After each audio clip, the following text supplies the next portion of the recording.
Today we're going to use the Kinusaiga technique to make some beautiful autumn baubles. So watch this space.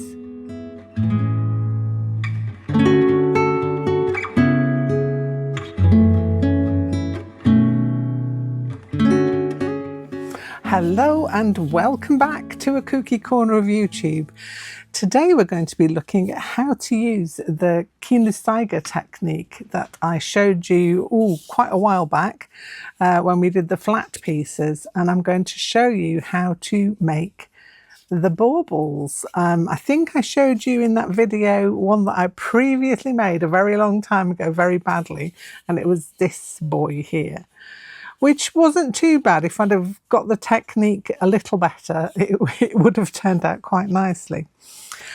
So these guys are like based on pumpkins. That's my idea. I don't know about you. Autumn is my favourite season. So I like to celebrate, and I've got one of those little white tree things that you can find, you know, the little decorative ones that you can find out. And I like to hang bits to do with the season on that. So autumn baubles, yes please, I'm going to go with that. So what you are going to need for this is some polystyrene balls. Now, I was very lucky. I went into Hobbycraft a couple of years ago and they had these ones. Now, I know the sections are quite small, but what I've done is for these ones, I've used like 2 sections per fabric, and that worked out rather well. Equally, you can mark these up so that you can cut down however many sections you want for your baubles. So these are all well and good. These were from Hobbycraft. I don't know whether they still do them or not, and I think it was around about just after Christmas time where they were selling them off really cheaply. So I think I got about 6 of them. So I've used 2 here for these, and that's how they look when they're made up. I love this one especially, very autumnal, using like lots of browns and autumn colours. You could go more traditional pumpkin, like if you wanted to use oranges and things. You could use plain colours if you wanted to. This was the first one I did for autumn, which is like some fabric that I had, a lady had sent me in a bundle of scrap fabrics, and luckily there were like 2 sections to the fabric, so I could use that for that. So that's what I did. Don't worry about the tops as well, because you can just put a little bit of felt over the top to protect the ends of your fabric, even though because you've got a lot of bits of fabric going to one point. I'll show you what I mean. It's easier if I show you. So let's hang those out of the way for a minute and get into what we're going to be doing. So I've got a selection of browny autumnal fabrics here. Now, the thing with this technique is you don't need the glue for it specifically, but if you want to use a Pritt stick or something just to hold your fabric down while you do it, you can do. But I kind of winged it with mine. As long as you've got a piece of fabric that stretches from that bit to that bit, then we're all well and good. I'm just going to get rid of this label because it's going to annoy me. Let me get rid of that out of the way. So yes, I'm going to have a whole host of these hung on my little decorative twig with some ghosts perhaps and pumpkins, I don't know, or just some leaves or things like that. So with this one, as I said, because it's got the grooves in it, it's easier to do. So there are 20 grooves on each of these. I did count them. I did spend the time doing that. So I'm going to do it in 10 sections. So I'm going to need 10 pieces of fabric. You can do repeating fabrics. You could do all of them different. It is totally up to you. And this technique is great for also Christmas baubles. So if you want to get ahead and start making some Christmas baubles in whatever colours you want to, this works for that as well. Okay, so you're going to need a scalpel. You're going to need, what I found eventually is my seam ripper, or one of those little nail file, the ends of a nail file that you can use just to push the fabric in. But this works really well. Somebody gave me this tip a and one of the comments that I had on the Kinusaiga thing that we did last. So let's get going, shall we? So as I said, I am going to start. Make sure your bauble's on a non-slip surface, by the way, as well. I'm going to start cutting down my sections, and I'm going to do alternate ones on this one. If you were doing a plain bauble, mark out with a pencil or something where you're going to do your incisions with your scalpel. Keep your fingers well out of the way. Sorry about the squeaky noises. What I'm going to do is I'm going to cut down each of these 2 sectiony ones, and I'll be back when I've done it to spare you the sound of that squeaking. Polystyrene. Okay, so I have used my scalpel and cut down all the sections I needed to, and now I'm going to get started with my fabric. I'm going to use this wonderful, not quite sure what it is. It's like a very florally batiky kind of fabric.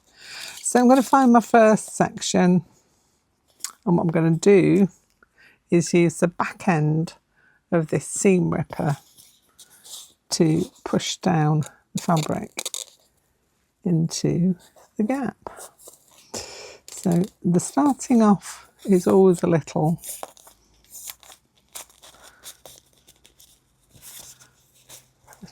bit tricky just to get you started. Once you're in, it's all well and good. Somehow if you can get this on the bias, it tends to work better, obviously, because it goes in really well on a bias. But if you can't, don't worry about it. You just have to go with what you've got. I'm using scraps of fabric that I've had in my scrap box for a while. You just have to make sure you've got enough that will go around the edges. See, that bit needs to go over to that side. It's very forgiving, I have to say. And I say once you've got the first piece in, everything else seems to fit in quite well. I seem to have got 3 sections there, some strange reason. I think I've gone into the wrong section. There we go, that's better.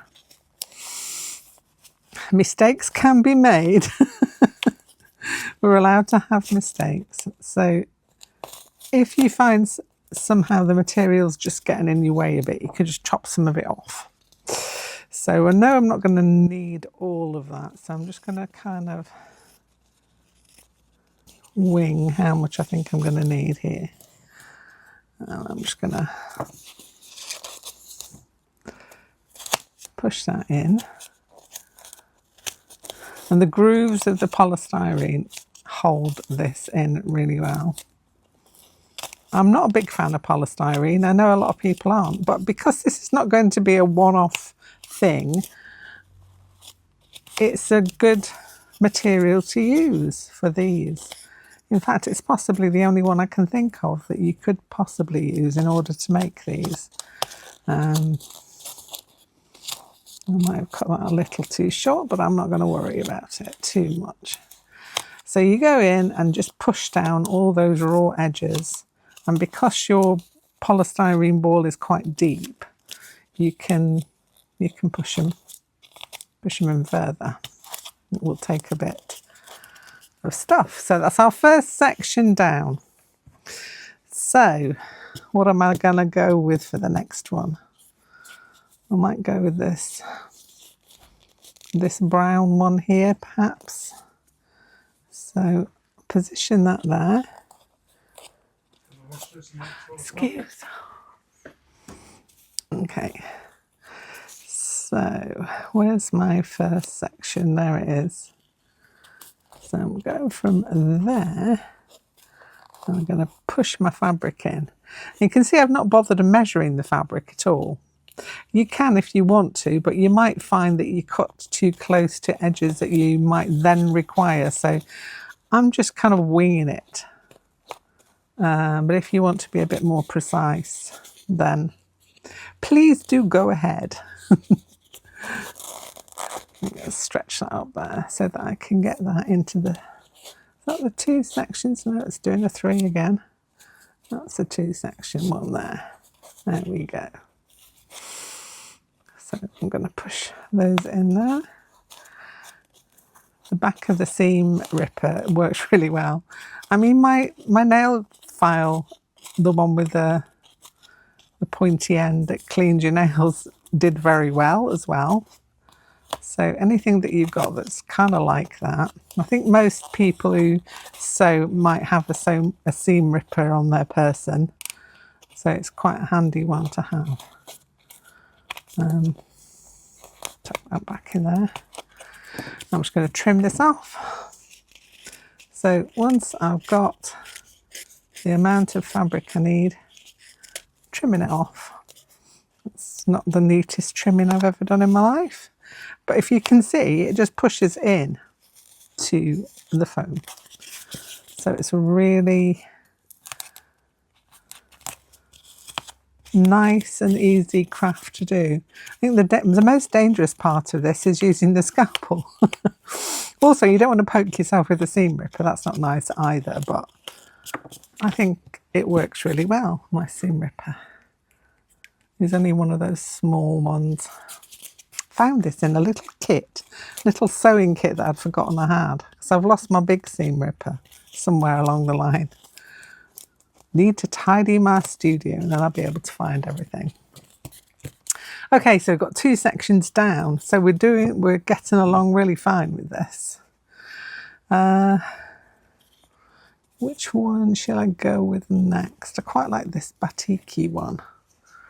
Let me cut a little section of this off because this is a very big piece of fabric. Can't even remember when I got this. Must have been absolutely years ago. So I'm actually finally using some of my long held on to fabrics.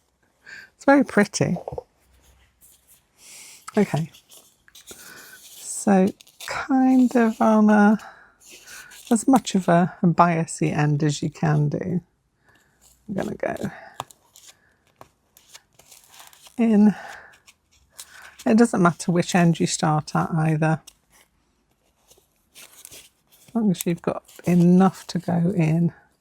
There's my section. Let's pull that over a little bit further. There is my section. Let's kind of get it on a slanty.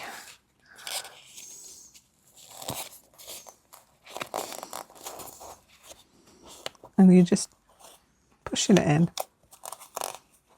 And polystyrene will hold it in place for you very kindly. If you find you do get folds, you can probably push them out by just pushing further in. See what I mean? And just play around with it until you get rid of any creases that might be in there. And this just needs a little trim now, I think. Be careful if you've got a hanger. I've got a hanger on this one and accidentally cut through it on my first one. So that wasn't the best plan in the world. I could probably go a little bit. Just getting rid of all the excess fabric. As much as you can, obviously. I can get rid of some of that as well at the bottom. Trim that down. Okay, so let's push this in.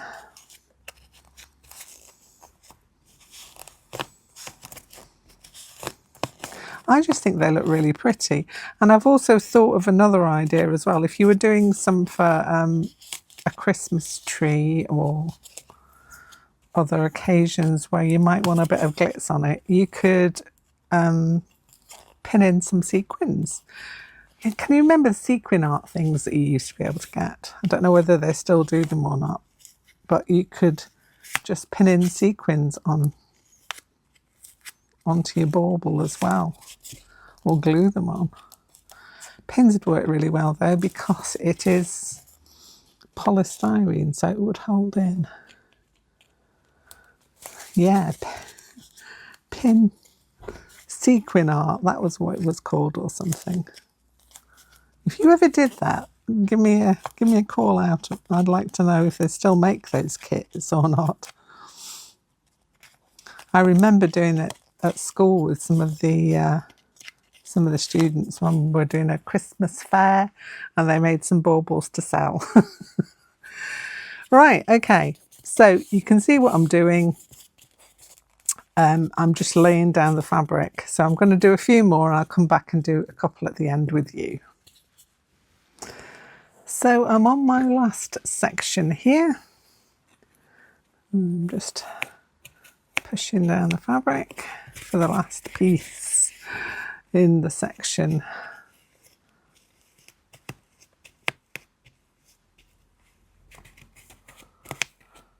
Making sure all those little edges go down.